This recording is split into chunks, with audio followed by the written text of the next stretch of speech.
I would edit the two videos together, but unfortunately, I don't have the video editing software to do it on my Acer computer, and I'm currently saving up for a new computer, so you're all gonna have to wait on that kind of stuff. So yeah, that camouflage on Jimmie Johnson looks pretty fucking awesome, as well as that blue shield decal right there. It always looks so American and so badass whenever a car is all camo.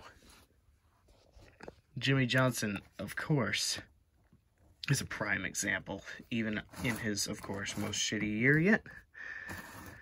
Next is a car I did see in person at Dover, but didn't get to see race because of Mother Nature for the first time since 2011. This is a pretty damn cool car. Too bad the race that he operated this car under was very mediocre itself. So, Mother Nature essentially saved me from a tedious race. So, double-edged sword, I guess. Next is Chase Elliott's paint scheme tribute to, I think it was his dad that drove this paint scheme in somewhere in the 80s or late 70s. But nonetheless, it's a pretty damn cool scheme.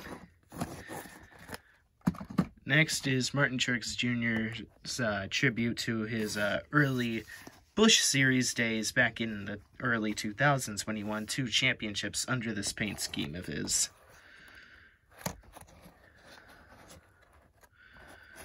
This probably is the throwback diecast of the year, I would have to say, to be fair. Next is Martin Truex Jr.'s Sirius XM scheme that he ran at Loudon with. And that is a pretty badass scheme, to say the very least, and I'm privileged to have seen it in person, too.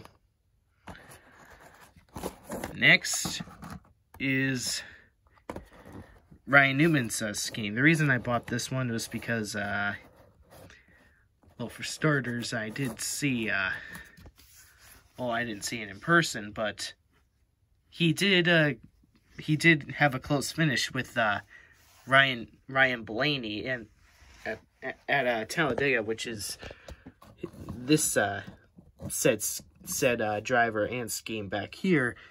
But unfortunately, they didn't have a pink number for number 6, so this is about as close I can get for the paint scheme that Ryan Newman drove at the Talladega race. So yeah, nonetheless, these were too good to pass up on. And that Talladega race is one of the better races. Next is a scheme that I was looking for years, but then they remastered it into a NASCAR classic. Jimmie Johnson's first start paint scheme in the Cup Series that he paid tribute to last year at ISM Raceway, too.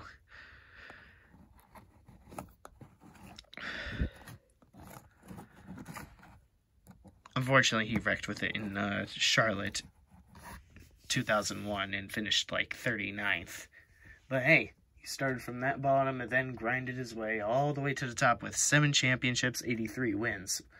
So far, 83 wins at least. Not like I am all that optimistic for another win to come anyway, but I can still dream, can't I? Next is another classic. Jeff Gordon's Bristol Win paint scheme, where he put the bump and run on Rusty Wallace just to snap his 33 winless streak.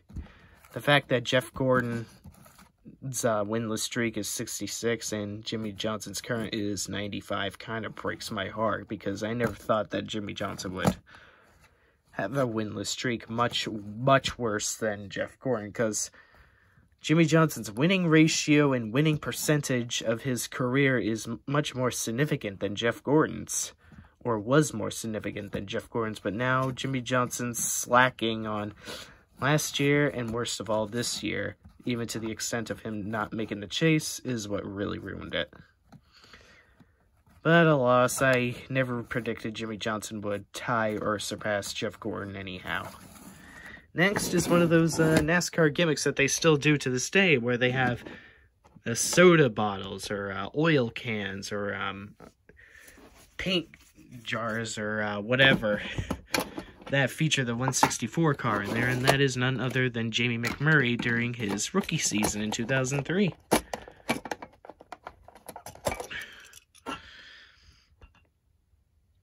As you can notice, the 2004 front grille is very visible, and the scheme looks pretty chromy, which I like. Although I really would have wished that the 42 was on top of the hood, but it's not all that bothersome.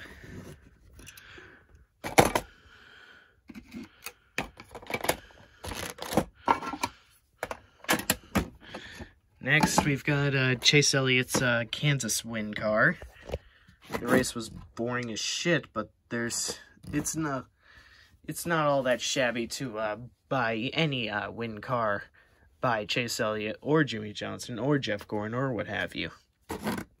So since it was pretty cheap for like $5, I decided why not. Same with Mark Martin's 1993 win car at Darlington. Who can ever pass up on this? Ever. Next is Johnny Benson's Eagle 1 car that he drove in 2002. This little feature is pretty cool. But now I'm not going to be too fixated on it. Next is another Johnny Benson car. Xerox in 2002. If I recall correctly, he wrecked with this scheme in 2001 Talladega. It's literally the same scheme, but different year. So I decided to get it from 2002 to commemorate Jimmie Johnson's first year of being in the Cup Series. So I'm getting all the schemes of, well, not all the schemes, but most of the schemes that Jimmie Johnson won races with, of all the stock cars that participated with certain paint schemes. I'm not sure whether or not Johnny Benson drove a Xerox car while Jimmie Johnson won a race, but nonetheless, it was still a good season for Jimmie Johnson, so I say why not. It still kind of counts in my book. Not to mention 2002, unlike 2019, was actually a good season. Next, another Johnny Benson car, Max Life. Hold on, let me get it out of the plastic bag.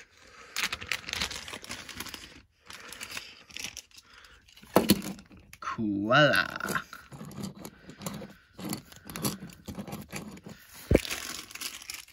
Pretty cool, huh?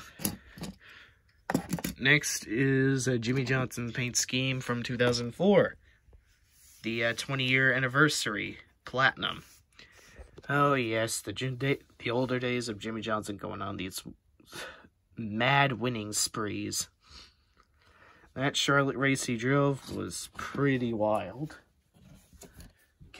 As you people say, the fastest car doesn't always win the race. The real winners are the ones that refuse to lose. And yes, I do actually have that Platinum Jimmie Johnson car. But as you can see, it looks really, really ugly compared to the one on top. Let's compare them. Hold on. Sorry.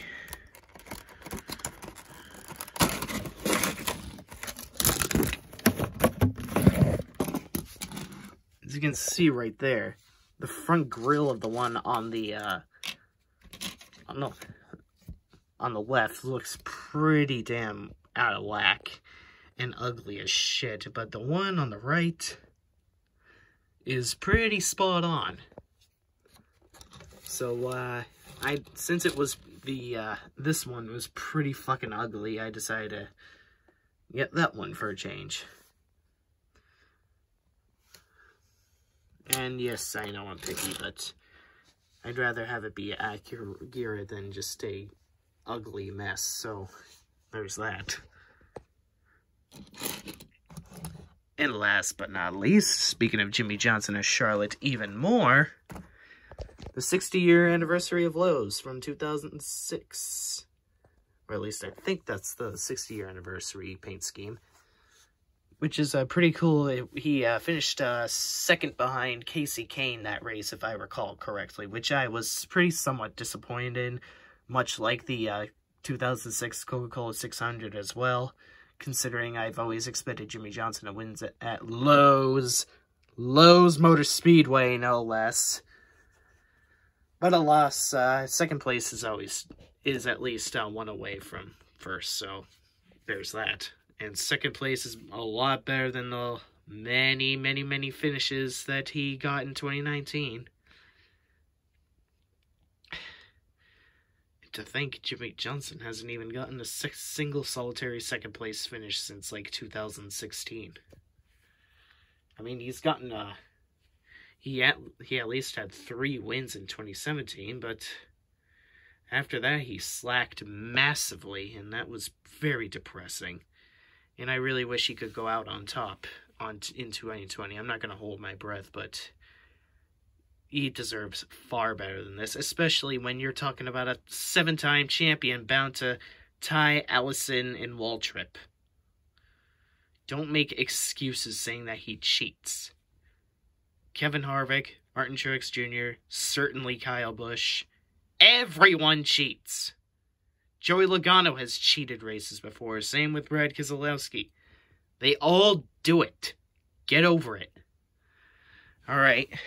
Since I'm just going to pause my short-term tirade about the obnoxious fans that never shut the fuck up about cheating here. Hope you guys enjoyed this little update video of mine.